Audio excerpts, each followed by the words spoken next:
Hello everyone and welcome. Welcome indeed. Well, we do have indeed a very large box today. Let's put that inside like that, shall we? Anyway, today we're gonna review Dragon Quest Kenshin or Sword Master, varying on how you wish to translate it. Also, I believe another way would be Sword Master Dragon Quest Legend of the Holy Sword. I believe is a literal translation of it, if I know quickly. Again, if you never saw the box, I think this is the second time I'm showing it off. To show off that lovely, very well done box. Very big. It has the sword's hilt displayed in here. But we are going to put this to the side, sadly, because it is pretty big. Now, first thing I would like to address with this is not a console game or handheld game at all. This is a plug-and-play device. And it does have a power source and obviously cables going to your TV. But the power source is a separate sold item that you can get. And if you didn't get that, you would normally put batteries in it in the bottom. So it's depending on how you play that. And since it does save, it would be horrible for it to die mid-save and corrupt your data. So, but anyway, the device itself. First thing, if you just get the game system itself, you will get mainly 4 items.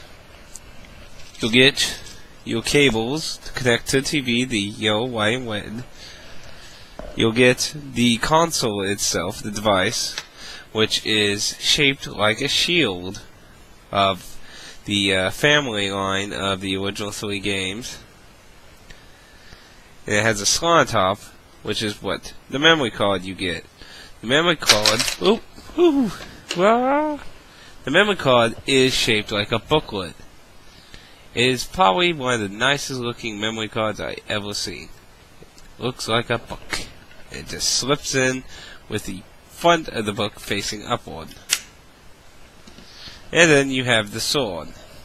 Now I'm not 100% sure how the game to my understanding, it does use reflection to understand. I'm not 100% sure if there's anything inside the hilt that helps or not. It does feel some weight there, so whether that's for your cutting or not.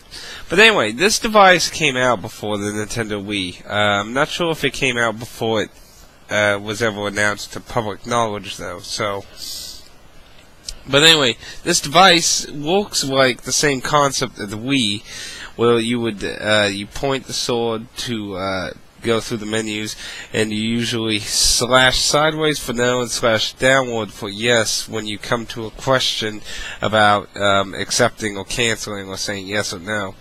And if you actually watched any footage of that, you basically slash different ways on the screen.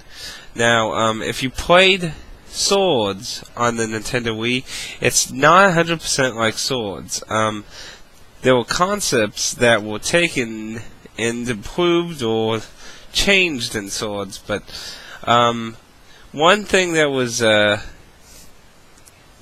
to say, I didn't totally like it. Well, in Swords, you could basically pick a spot, select it, and like that spot would be where everything happened. No matter where you slashed, that slash would be aimed in that box that way. You can't do that in this game. Where you slash is how it supposedly slashes along to calibrated right. Though it is a little off here and there on that. You do have a shield. When you face your sword sideways, it creates a shield. And when you activate your sword powers, you'll see several orbs appear across the screen. And you'll do different combos that can either just do damage or you can activate special moves. Now, there are a few different things to keep in mind. You have your slashes that come at every direction and angle, but you also have a few different extra things. When you point the sword towards the sensor on the device during this mode, you'll do a shine that happens in the middle. Then there's also going down and around. That you'll see a shine that goes down and around. If you watch my last Let's Play, the move I'm using on the last boss, it uses this example of it, the last orb having a shine go down it. That's doing this. Though sometimes it does wedge short as a cut going down.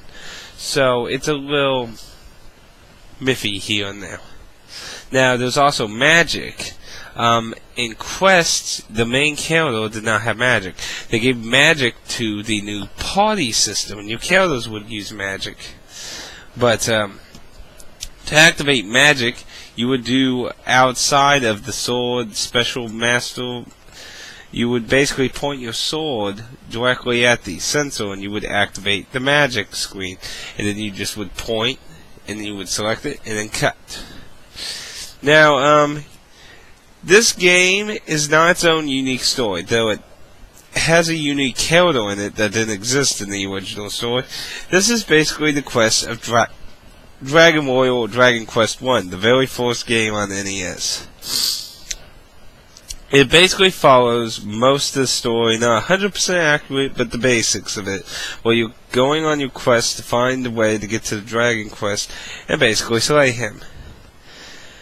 You do have a unique companion with you. I believe he is indeed on this box, which he is, if there is a nice old image, yes, right there. That little guy right there is the new character in this. He's kind of a small sidekick character, and he is like reminiscent of the monster designs of the unique monsters in Dragon Quest Monsters 1 and 2. I believe it was Wabu, I believe was its name. At least the one in the first monsters. But it joins you along your quest, and you fight a good handful of bosses that were from Dragon Quest 1, and a few new ones, but there are still monsters within its universe, so it's not, I think there was only like 4 or 5 major bosses in the original. I can't really remember 100%, but it's a pretty interesting game, and for the time, which I believe was 2003, it is definitely an interesting item. This is, I'm not really sure how hard it is to get one of these, because, this ain't a very noble, it's not like a game for one of your consoles, it is its own console, and, when I got mine, it was incredibly hard to find, and I found one that was unopened, and it was brand new. So all this stuff is nice, it's good, it's not used. But I have heard people getting them used off eBay, You always can find something on eBay, it just all varies. It's a really fun game, and if you like the Dragon Quest swords, or the concept of Dragon Quest swords, this ain't 100% like it. Like, personally, I enjoyed the free way of slashing with this, as opposed to the way that the Dragon Quest swords forced you to select a spot to do. You can slash it. There's advantages and disadvantages to it. I mean, its advantages you could have more accuracy, but when you needed a split-second cut of some kind, it made it where you had to readjust it and then do your slash. So it has its ups and downs. Definitely, I would love to see this concept with the party system that was in Swords. That would have been interesting. There is a little more in this game, and my lack of knowing any of the menus and stuff sadly hurts understanding that. You can fight a few past Dragon Quest bosses in this game. There were pictures, not pictures, but there were videos of fighting Dragon Quest III's final boss in this game, and I'm not sure how you really get that.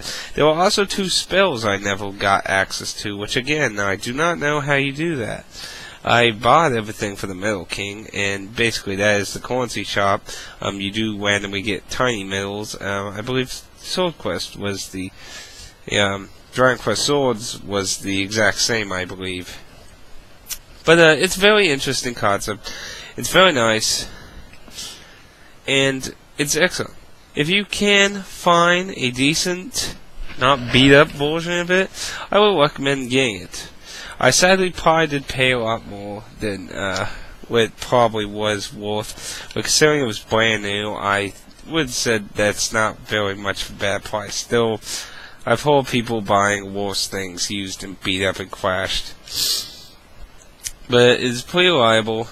It's pretty good. And also, just to note, I don't know if this is the only way of doing it, but if you do happen to get a used version of this stuff, if you wish to save over, I don't know how you can delete the save normally, so don't have the memory card in it and start a game in that. And once you're in the game, then you put your memory card in and then save over it. That's how you can do that. I'm not really sure if there is an option in the game to actually delete it.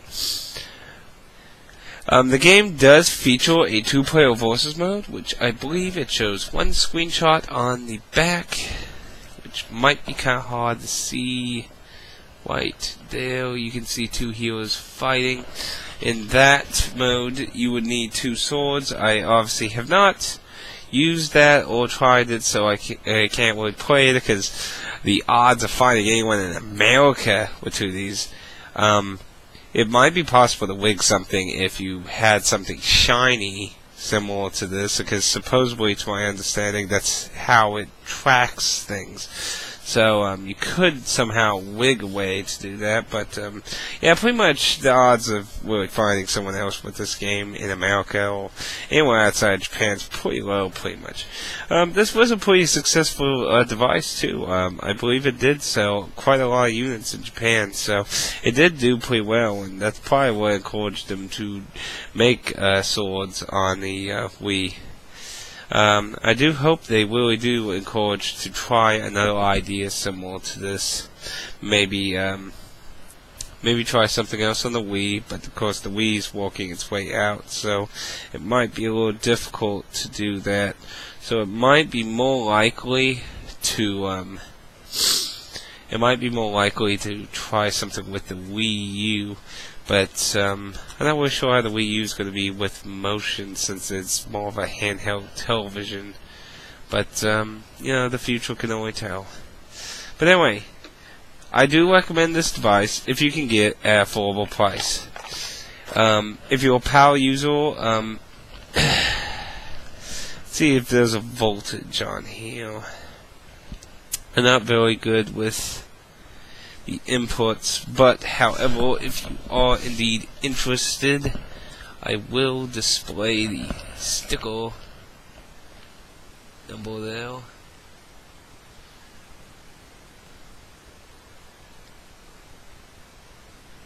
In case if I'm waiting for it, reading it correctly, it says output is a plus 6V, so I would say 6 voltage plus input 100 through 120V. And that, if you got any more questions about that, feel free to ask. I can do a little more on that. But anyway, I know power, you know, your power plugs that, but mainly if you're in America, you shouldn't have any problem being able to use this device under normal circumstances. But if you can get it for an affordable price or anything, I sure say I recommend it. It's not really difficult to figure out what's what. A little trial and error, but not much. It's pretty simple, not too complicated to figure out most of the basic controls. But if you have any questions about the controls menu or anything, you're quite welcome to ask, and I may even do a video to help and such. But anyway, I highly recommend this product. I